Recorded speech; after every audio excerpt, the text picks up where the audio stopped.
마태복음 1장 16절과 17절 말씀 함께 보겠습니다. 마태복음 1장 16절과 17절입니다.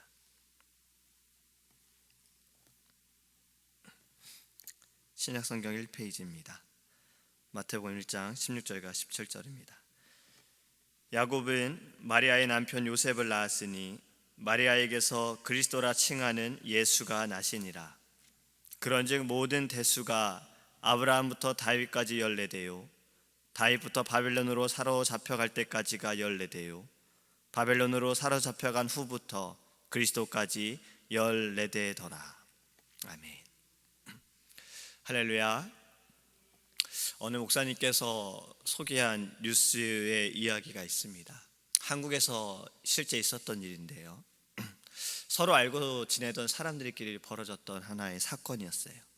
주차장을 운영하던 57세 김 씨가 옆집에서 렌터카를 운영하는 61세의 이 씨의 개를 몰래 잡아먹은 거예요. 자신의 개를 잡아먹은 것에 대해 이제 경찰에 신고를 한 겁니다. 이유는 그냥 이 개가 보통 개가 아니라 순종 그 혈통이 있는 5대 족보까지 있는 그런 진돗개였다고 해요. 그래서 이 개를 잡아먹힌 것에 대해 화가 나서 신고를 한 겁니다. 재판을 하면서 잡아먹은 김 씨가 장난삼아 농담을 했던 것을, 그런 이야기들을 했었다. 우리 저 개를, 되게 어른들 그런 말씀들 많이 하시잖아요. 개가 있으면 된장 발라야지, 된장 발라야지. 그런 농담을 하면서 그렇게 하자. 그러다가 실제로 정말 그렇게 해버린 겁니다. 근데 이 개가 너무나도 족보가 있던 개였어요. 가격으로 따지니까 1,000만 원 이상이 되는 개였던 거예요. 나중에는 합의를 합니다. 300만 원을 주고 이제 모든 그 신고한 것도 취하하게 되어졌어요. 잡아먹은 분은 정말 제일 비싼 보신탕을 먹은 거죠. 족보가 있는 개는 사람보다 더 비싼 경우가 있더라고요. 제가 너무 궁금해서 인터넷을 한번 찾아봤습니다. 이 가격이 얼마나 있나, 1위부터 10위까지가 있는데 이 10위의 개는 싸면은 한 300만 원에서 500만 원 되더라고요. 가장 비싼 개는 1,000만 원 이상이 넘어갑니다. 세상에서 가장 비싸게 거래된 개가 하나 있어요. 2011년에 16억 5천만 원에 팔린 개가 있습니다. 엄청나죠.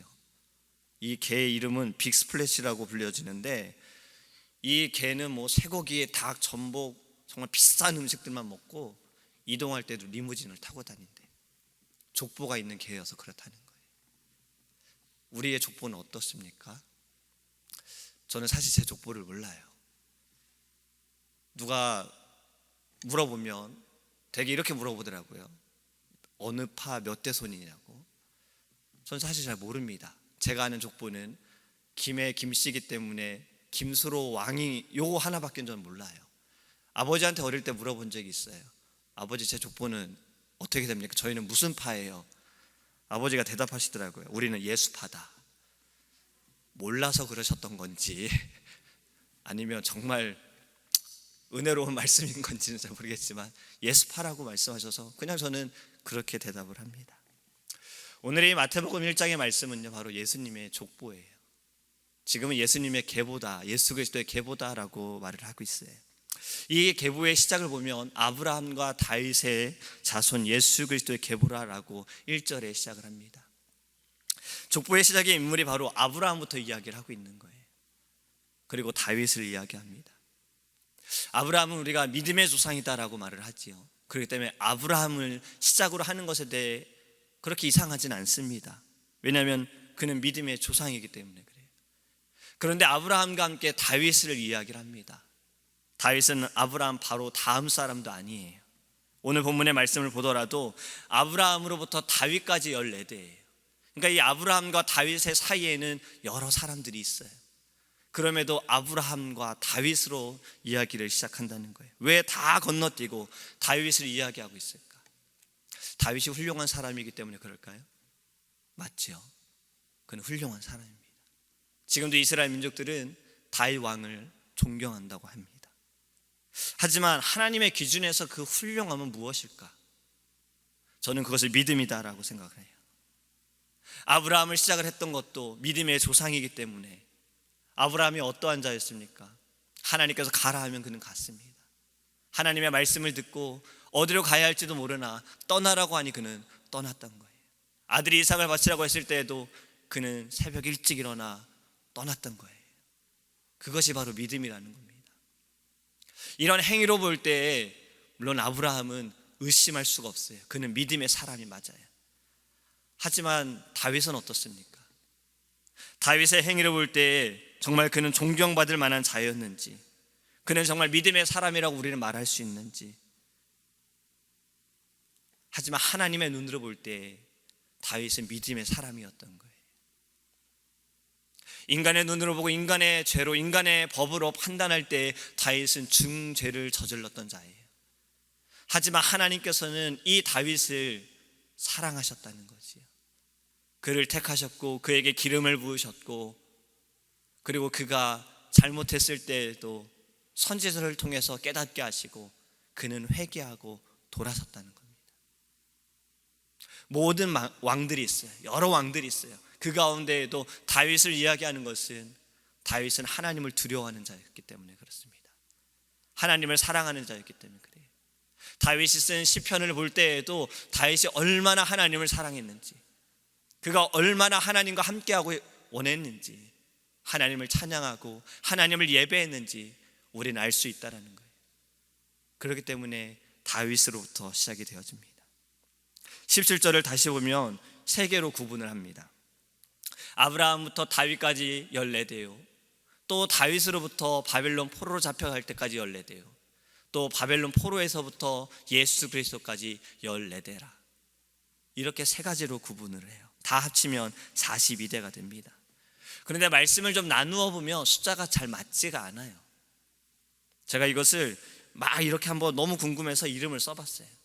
전에는 이 마태복음 1장을 읽을 때 계속 들어오는 말씀은 낳고 이렇게 해서 예수님이 나으셨구나 이렇게 생각을 했는데, 다시 말씀을 묵상하면서 써봤어요. 아브라함, 이삭, 야곱, 유다, 베레스, 헤스론, 람, 아비나답, 나손, 살몬, 보아스, 오벳, 이세, 다윗, 이렇게 14대가 맞습니다. 그리고 다음으로 보면 솔로몬, 르호보암, 아비야, 아사, 여호사바, 요람, 우시야, 요담, 아하스, 히스기야, 므낫세, 아몬, 요시야. 이렇게 하니까 13대밖에 안 돼요. 다윗을 포함하면 14대가 되어져요. 그리고 그 다음은 여고냐, 스알디엘, 스룹바벨, 아비웃, 엘리야김, 아소르, 사독, 아킴, 엘리옷, 엘르아살, mat단, 야곱, 요세, 예수. 14대가 됩니다. 지금 중간에 다윗을 한번 빼면 13대가 되어지고, 다윗을 끼면 14대가 되어져요. 마태가 실수를 했을까? 마태는 어떤 자였지요? 세리예요. 그는 돈에 아주 뛰어난 자고 계산에 아주 능통한 자예요. 전문가죠. 그러한 자가 숫자를 실수했을까요? 그렇지 않다는 거예요. 왜 이렇게 말씀으로 이렇게 구분을 했는지 전 그게 너무나도 궁금했어요. 바로 앞에서 말씀을 드렸던 그것이 답이라는 겁니다. 믿음이에요.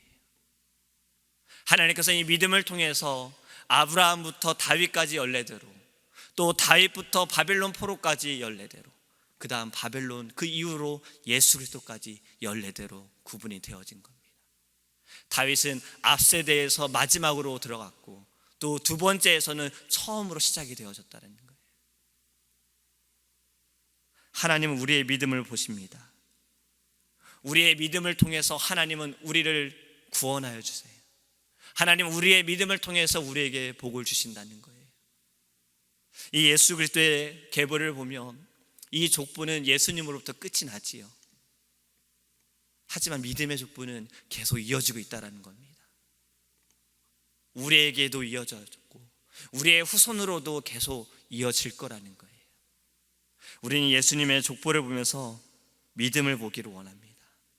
믿음의 족보를 보기 원합니다. 하나님의 은혜를 보기 원해요. 이 족보 가운데 참 많은 인물들이 있어요. 근데 두 번째 세대를 보면은 다윗으로부터 바벨론 포로로 잡혀가는데 이 세대를 보면 사실은 3명의 왕이 빠져 있어요. 그러니까 사실은 더 많은 세대예요. 그런데 여기에는 이름도 거론되어 있지 않고 빠져 있다라는 거예요. 왜 그럴까요? 이 3명의 왕은 하나님을 두려워하지 않았어요. 그들은 우상을 섬겼어요. 자신들이 원하는 대로 살았어요. 그들은 민족을 보는 것도 아니었고 백성을 살피는 것도 아니었어요. 그들은 자신들을 위해 살았다는 거예요. 그렇기 때문에 이 예수님의 족보에 지금 나타나는 것에 대해 그들의 이름은 거론되지도 않습니다. 그런데 이 믿음의 족보에 예수 그리스도 이후에도 계속해서 믿음의 사람들은 세워지고 있다는 거예요. 주님으로 말미암아 계속 시작이 되어지고 있다는 겁니다. 우리도 그 족보에 있음을 깨닫기를 원합니다. 우리의 이름을 주님은 다 알고 계세요. 성경에는 기록이 되어 있지 않으나 생명책에는 우리의 이름이 기록되어 있음을 믿습니다. 그것은 믿음 때문에 그런 거예요. 믿음으로 말미암아 되어짐을 깨닫기를 원합니다. 이 예수님의 족보를 통해서 우리의 믿음의 족보는 어떠한지, 앞으로도 우리는 이 믿음의 족보를 어떻게 써내려가야 할 것인지, 우린 그러한 마음을 가지고 하나님께 기도하기 원합니다. 지금 다니엘 21일 금식 기도가 오늘부터 시작입니다. 어제 목사님께서 수요 예배 때 이 다니엘 21일 금식 기도에 말씀을 해주셨어요. 왜 21일 금식 기도인지, 왜 다니엘의 기도인지. 우리도 다니엘처럼 하나님께 부르짖기 원합니다. 2가지 기도 제목을 가지고 우리는 기도하지요. 은혜의 샘물결이 계속해서 흘러넘칠 수 있도록, 그리고 우리의 나라를 주님 긍휼히 여겨 주옵소서. 우리는 이것을 가지고 하나님께 기도하기 원합니다. 우리가 사람의 생각으로 하고 방법으로 하면은 이것이 분명히 길일 것 같고 이것이 답일 것 같고 이것을 하면은 다 해결되어질 것 같으나 그건 우리의 생각이잖아요. 하나님의 방법을 좀 생각해 보기 원합니다. 믿음을 가지고 우리가 좀 기도해 보기 원해요. 저는 항상 그러한 마음이 있어요. 지금까지도 우리의 마음대로, 우리의 뜻대로, 우리의 생각대로 해봤으면 이제는 좀 하나님의 방법대로 해보면 어떨까? 하나님께 좀 돌아가 보면 좀 어떨까? 한 번이라도 좀 그래 봤으면 어떨까? 이 나라와 민족이 다시 처음에 말씀 위에, 그리고 말씀을 가르쳤던 그때로 한번 돌아가면 좀 어떨까? 그것은 시도도 해보지 않으면서 자꾸 다른 것만 생각하는 것에 대한 안타까움이 있다는 거예요. 우리로부터 시작이 되기를 원합니다. 이 다니엘 21일 금식 기도를 통해서 이 2가지 기도 제목을 가지고 하나님께 기도할 때 응답하여 주심을 믿고, 또 이 기도를 통해서 우리가 먼저 회복되어지길 원합니다. 예수 그리스도의 그 은혜를 발견할 수 있는 이 시간이 되어질 수 있도록, 또 기도가 회복되어질 수 있도록 그렇게 기도하는 귀한 시간이 되기를 간절히 소망합니다. 기도하겠습니다. 사랑하는 하나님, 감사합니다. 예수님의 계보를 보면서 하나님, 우리는 어떠한지를 생각하기를 원합니다. 믿음의 계보가 지금도 쓰여지고 있음을 깨닫게 하여 주옵소서. 다윗으로부터 시작이 되었습니다. 예수 그리스도로 말미암아 지금도 계속해서 나타나고 있습니다. 하나님, 돌아서게 하여 주옵소서. 사람의 방법이 아닌 하나님의 방법으로 행할 수 있도록 은혜를 내려 주시옵소서. 예수님의 계보를 보면 믿음의 사람들, 믿음의 왕들이 세워지는 때, 하나님을 두려워하는 자들이 지도자가 되어졌을 때 민족이, 나라가 평탄하였습니다. 하나님, 우리가 이것을 분명히 깨닫고 돌아서기 원합니다. 하나님께로 돌아서기 원합니다. 하나님, 주님의 뜻을 나타내 주시옵소서. 우리로부터 하나님 흘러나오게 하여 주시옵소서. 다니엘 21일 금식 기도를 하나님 우리가 드립니다. 은혜의 샘물결이 계속해서 흘러넘치게 하여 주시옵소서. 하나님의 은혜의 강이 계속해서 흘러나게 하여 주시옵소서. 우리의 교회로부터, 우리로부터 하나님 시작되어질 수 있도록 주님 역사하여 주시옵소서. 우리나라를 하나님 긍휼히 여겨 주옵소서. 우리의 나라와 민족을 긍휼히 여겨 주시고, 또 하나님 우리가 머물고 있는 이 나라와 민족도 긍휼히 여겨 주시옵소서. 질서의 하나님께서 모든 것을 바로잡아 주옵시고, 무엇보다 하나님 말씀으로 돌아서게 하여 주시옵소서. 하나님, 모든 나라의 민족의 지도자들이, 리더들이 하나님을 두려워하게 하여 주시옵시고, 기도하는 자들이 세워질 때 하나님의 뜻을 발견하고 하나님의 마음을 보고 나아갈 수 있도록 은혜를 내려 주시옵소서. 주님, 무엇보다 기도하는 것은 이 땅의 모든 교회를 깨워 주옵소서. 하나님의 사람들을 깨워 주시옵소서. 우리는 이 세상의 방법이 아니라 하나님의 방법으로 행하기를 원합니다. 말씀과 기도로 나아가게 하여 주시옵소서. 주의 말씀에, 예수 그리스도의 이름에 능력이 있음을 믿고 하나님, 우리가 달려가게 하여 주시옵소서. 오늘 하루도 동행하여 주실 믿사오며 예수님의 이름으로 기도합니다. 아멘. 주기도문 하시겠습니다. 하늘에 계신 우리 아버지여, 이름이 거룩히 여김을 받으시오며 나라의 임하옵시며 뜻이 하늘에서 이룬 것 같이 땅에서도 이루어지이다. 오늘날 우리에게 일용할 양식을 주옵시고, 우리가 우리에게 죄 지은 자를 사하여 준 것 같이 우리의 죄를 사하여 주옵시고, 우리를 시험에 들게 하지 마옵시고 다만 악에서 구하옵소서. 대개 나라와 권세와 영광이 아버지께 영원히 있사옵나이다. 아멘.